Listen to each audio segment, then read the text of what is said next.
میں لاہور سے آ رہا تھا کراچی، مفتی صاحب رات کو دیکھا بحریہ ٹاؤن سے اوپر سے جب جہاز گزرا تھا، لائٹ نہیں دیکھی آپ نے؟ پوچھ رہا ہے بحریہ ٹاؤن میں آپ نے کوئی پلاٹ لیا؟ ہر آدمی بحریہ ٹاؤن کہ میں نے کہا اللہ کے بندو قبر ہے، قبرستان بھی دیکھ لیا کرو، جہاز سے جب گزرو نا قبرستان بھی نظر آتے ہیں نیچے. اللهم صل على سيدنا محمد يا رب صل وسلم دائما ابدا على حبيبي. دنیا کی تھوڑی سی چیزوں پہ انسان کیسا مرتا ہے. کسی کو بحریہ ٹاؤن دے دیا جائے کہ یہ پورا بحریہ ٹاؤن کس کو دے دیا؟ آپ کو، اور اس میں جو چاہے بنگلہ لے لو، آپ خوشی سے پاگل ہو جائے گا. حالانکہ وہ ایک دن میں نے بحریہ ٹاؤن پر بیان کیا باقاعدہ، کیونکہ ہر آدمی بحریہ ٹاؤن جو بھی مل رہا ہے. مفتی صاحب بحریہ ٹاؤن دیکھا؟ میں لاہور سے آ رہا تھا کراچی، مفتی صاحب رات کو دیکھا بحریہ ٹاؤن سے اوپر سے جب جہاز گزرا تھا، لائٹ نہیں دیکھی آپ نے؟ بحریہ ٹاؤن نظر آتا ہے. تو ہر آدمی پوچھ رہا ہے بحریہ ٹاؤن میں آپ نے کوئی پلاٹ لیا؟ ہر آدمی بحریہ ٹاؤن. تو میں نے کہا، میں نے پھر بحریہ ٹاؤن کی فضیلت پر باقاعدہ بیان کیا. میں نے کہا اللہ کے بندو قبر ہے، قبرستان بھی دیکھ لیا کرو، جہاز سے جب گزرو نا قبرستان بھی نظر آتے ہیں نیچے.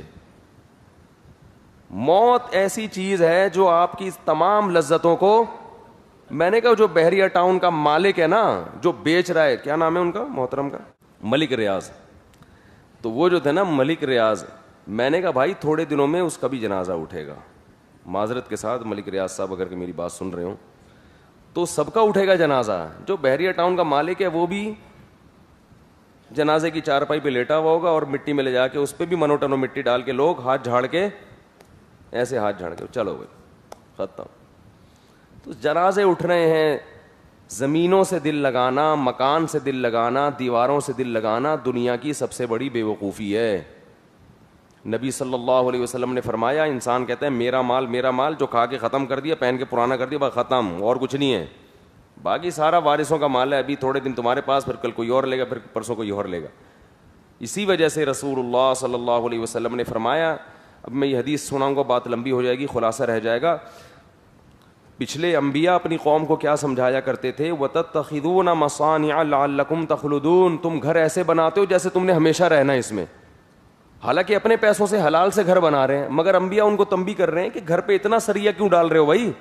اپنی ہڈیوں کا کیلشیم دیکھو، وہ تو روزانہ ختم ہو رہا ہے. اور جو گھر بنا رہے ہو رہنے کے لیے، اس میں اتنا منوٹن و سریہ، وہ سریہ آپ کے کیلشیم سے زیادہ طاقتور ہے. تو اتنا سریہ ڈالیں جتنا آپ کی ہڈیوں میں سریہ ہے. یہ بوسیدہ ہو کے ختم. لوگ کہتے ہیں اپنی اولاد کے لیے بنا رہے ہیں، اولاد کہتی ہے ہم اپنی اولاد کے لیے بنا رہے ہیں، وہ کہتے ہیں ہم اپنے لیے، پتہ نہیں کون بنا رہا ہے. مقصد اپنے لیے ہوتا ہے، لیبل کیا لگا دیا جاتا ہے. تو گھر بنانا ناجائز نہیں ہے، لیکن بھائی ان چیزوں سے دل نہ لگاؤ. اللہ نے فری پھوکٹ کے بہت پیسے دیے ہوئے، تو چلو ایک گھر بھی لے لیا، نہیں دیا تو یہ بڑا مزے کا. کرائے کا گھر زیادہ مزے کا ہوتا ہے، اس میں انسان کو مسافر خانے کا احساس، بولو بھائی، زیادہ ہوتا ہے کہ مسافر خانہ ہے، جنازہ نکلے گا. ہمارے حضرت تو کبھی گھر کو گھر کہتے ہی نہیں تھے. سعودیہ سے آئے تو یہاں کراچی میں اپنے گھر میں ٹھہرے ہوئے تھے. کسی نے حضرت سے پوچھا پہنچ گئے گھر؟ حضرت فرمایا مسافر خانے میں ہوں ناظم آباد کے. اس نے کہا پھر اگلے دن فون کیا، کہاں ہیں بھائی؟ انہوں نے کہا میں ناظم آباد کے مسافر خانے میں. اس نے کہا ابھی تک گھر کیوں نہیں پہنچے؟ فرمایا گھر تو قبرستان ہے.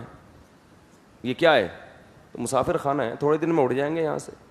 تو اس لیے بھائی دنیا سے جو ہے نا، دنیا کا سب سے بڑا بے وقوف ہوا ہے جو ان دیواروں سے، اینٹوں سے دل لگائے. گاڑی سے دل لگا لینا پھر بھی وہ تو کم استعمال تو ہو رہی ہے نا. صحیح ہے. تو گھر تو ایک بس سہولت کی چیز ہونی چاہیے، اپنا نہ بھی ہو، کرائے کا بھی ہو. سہولت کا ہو، بس رات کو آرام سے نیند آ جائے، لوکیشن اچھی ہو، یہاں چور اچکے نہ رہتے ہوں، اس طرح کا بس اتنا کافی ہے. تو وہ کرائے پہ بھی ہو جاتی ہے پوری. تو اتنی ٹینشن لینے کی ضرورت نہیں. بہت لوگ ٹینشن لیتے ہیں ان چیزوں میں. اللهم صل على سيدنا محمد يا رب صل